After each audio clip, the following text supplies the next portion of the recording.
Japanese nuclear regulators are screening safety plans for a reactor in a potentially dangerous area. Operators want to put the plant back online, despite the possibility of a megaquake.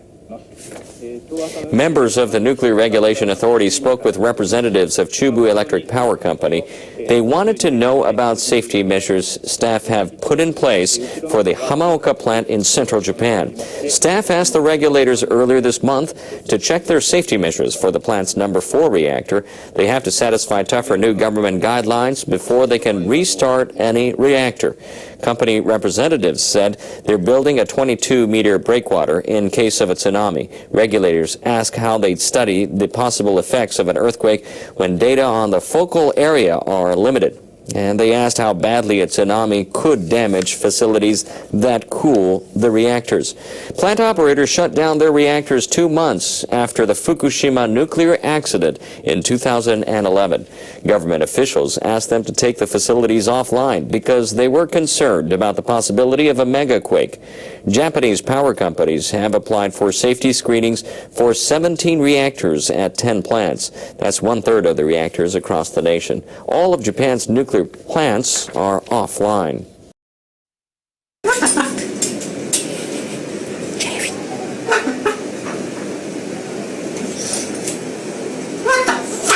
Understood well how those molten fuel debris are distributed and located. We need to sample the debris, and we need to understand the mechanical characteristics and chemical characteristics of the debris. So otherwise, we cannot develop the necessary tool to retrieve the debris. I hope we'd like to understand something about it within a couple of years. It takes a long time it's difficult to achieve it. Can we really say that the decommissioning process will end within 40 years? It's very difficult to talk about such a far future, but it's really takes a time, actually. So even just for the removal of the debris, and it takes 10 years or more, I think. And you know, the half-life of for example, the cesium is 30 years. So at some part of the decommissioning, we need to wait. The radiation will be reduced. There are different ways to decommission a nuclear plant, but they all involve risks. Given the state of Fukushima Daiichi, Kawano and his team need to account for unprecedented challenges when they choose options. He believes TEPCO executives will have to discuss it with stakeholders and explain the risks of the options before they decide what course of action they should take. We really need to improve our capability of the risk communication in future. That's also our challenge.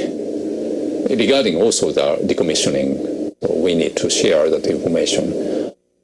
Another major issue, as Kawano mentioned, is the toxic waste on site at Fukushima Daiichi. Every day, 400 tons of groundwater seeps into the highly radioactive units. Engineers pump it from buildings and into special tanks. They're in a constant race to build enough storage capacity to prevent any leaks into the environment.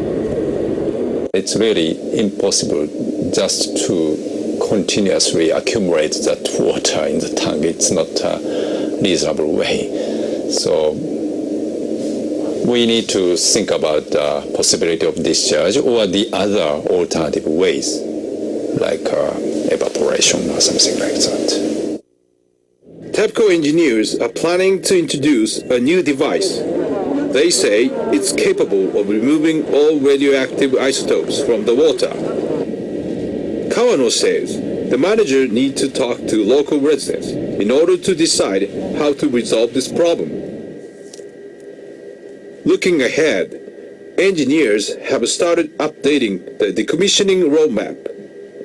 The government pledged the entire process would take 40 years. Right now, there is no concrete plan in place to fit that timeline.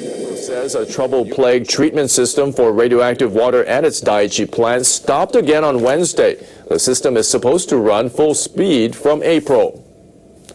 TEPCO says one of the plant's 2 working ALPS systems suddenly halted after setting off an alarm. The operator has been test running 3 systems since December last year. They removed most kinds of radioactive material from the tainted water. The utility plans to finish treating all the water at the site stored in hundreds of tanks by March next year.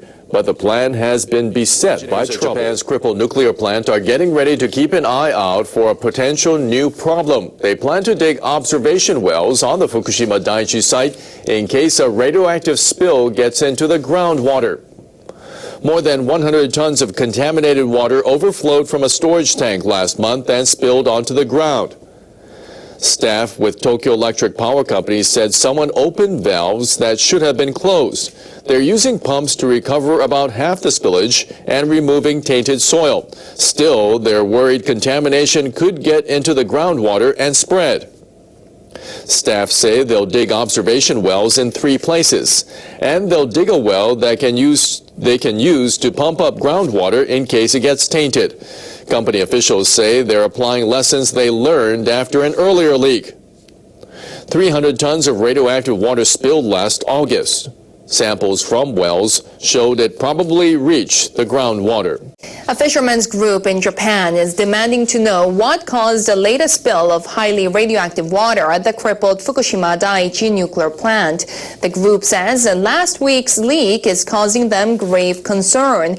Officials of the National Federation of Fisheries Cooperative Association submitted a written request to Vice Industry Minister Kazuyoshi Akaba and urged him to launch a swift investigation. Fishermen are asking the ministry to ensure a full recovery of the spilled water. They're also calling for stepped-up monitoring of the effects of the spill on seawater and seafood. Akaba apologized for the incident to the fishermen and pledged efforts to prevent a recurrence. This is extremely deplorable because the leak was caused by human error. Tokyo Electric Power Company that operates the plant says someone may have left tank valves open, causing about 100 tons of contaminated water to overflow to the ground.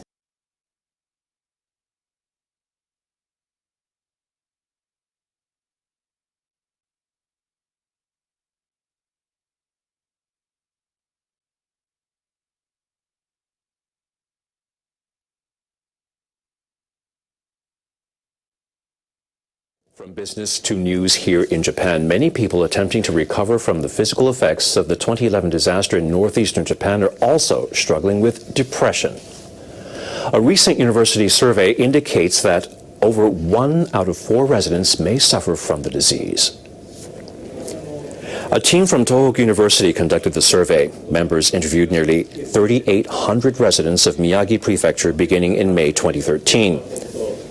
The project's leaders said the results suggest depression is even more widespread than expected. He said the outcome could have been even worse if more people had participated in the survey. University officials say they plan to work with medical specialists and other organizations to combat the problem. They say they will continue to provide telephone counseling by clinical psychotherapists. Japan's Environment Ministry say an expected earthquake and tsunami off the country's Pacific coast could produce up to 350 million tons of debris. That's about 11 times the amount from the March 2011 disaster. The estimate covers a quake and tsunami along the so-called Nankai Trough. The officials came up with the figure after studying disaster scenarios involving possible large quakes. They then estimated the volume of debris and simulated disposal based on the 2011 quake and tsunami in northeastern Japan. They say getting rid of the debris from such a disaster could take between 11 and 19 years. Farmers in northeastern Japan are planting their land with an unusual crop for the region. They're hoping olives can help revive fields abandoned after the 2011 disaster. The plan is seeing seeds of success as their trees are starting to bear the fruits of their labor. NHK World's Jun Yotsumoto has the story. Motoyasu Kira is working hard to spread olive farming in the city of Iwaki in Fukushima.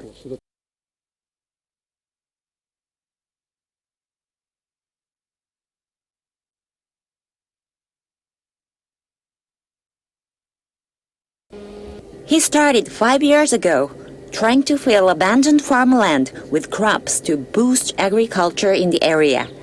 He thought olives could attract interest, and they are rarely grown in Japan. But after disaster hit the region, many consumers were reluctant to buy products from Fukushima. More and more farmers gave up on the industry. So his group borrowed even more of their empty land and planted row after row of olive trees.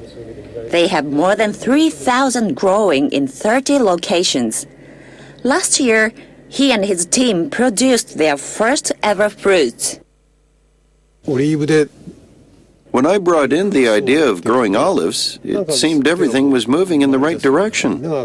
Everybody involved now feels energized to take on the challenge. Their passion has drawn attention from growers 900 kilometers away. A professional group from Shodoshima Island came to give Kira's team some growing tips and support. The result of your work will return to you. So I think the most important thing is every one of you should be determined to do the work that fits your soil conditions right until the end. Kira says he wants to fill the Pacific coastal area with olive trees, including land where the tsunami left layers of salt.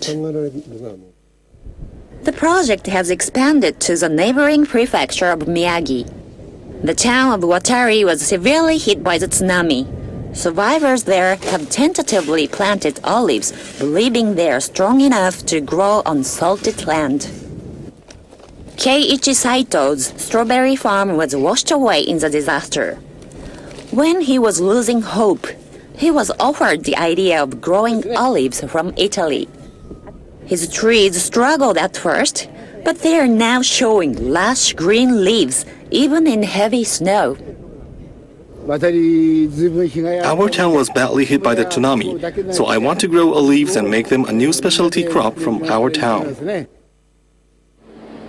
Kira's group has also started to process and sell products, which could create more income and jobs.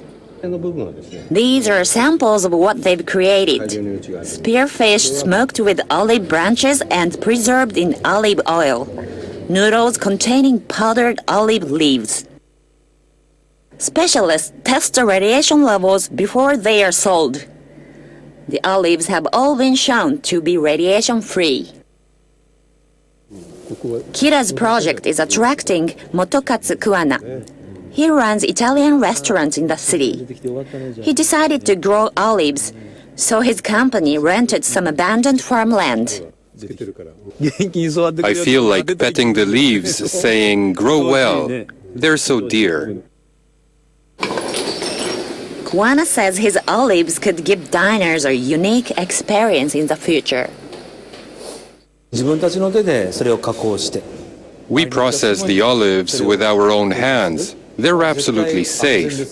I hope people from outside our city, like from Tokyo, will hear about our restaurant and that they will visit Iwaki to try our dishes. Kira says as the area struggles to rebuild nearly 3 years later, the olive trees offer branches of hope. We should turn a crisis into a chance to let Fukushima shine. I believe we in the area have the responsibility to show our spirit and effort to the world. He believes recovery means creating something new and growing crops that will help the future of his fellow farmers stay firmly planted in the region. Jun Yotsumoto, NHK World, Iwaki.